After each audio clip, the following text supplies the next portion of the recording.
এই যুবক ছেলেরা, তোমরা যারা শুধু জুমার নামাজ পড়ো, অথবা মাঝ বয়সী যারা, আপনারা যারা শুধু শুক্রবারের 2 রাকাত নামাজ পড়েন, এটা আপনাদেরকে কে শিখাইছে বলেন? কার থেকে আপনারা এটা নিলেন?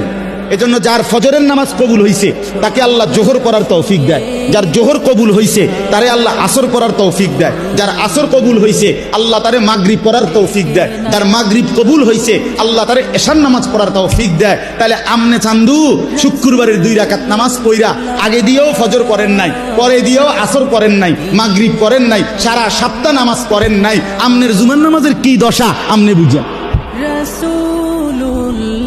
হ্যাঁ, কে বলছে বলেন? কোন আলেমে দ্বীন কোনদিন আপনাদেরকে বলছে যে এক মুসলমানের জন্য নামাজ শুধু শুক্রবারে? কথা বলেন না কেন? তাহলে এটা আপনারা কোত্থেকে নিলেন?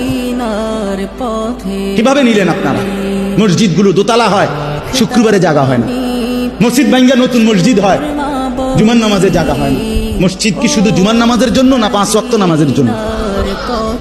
হ্যাঁ, শুনেন, এটা মনে রাখেন।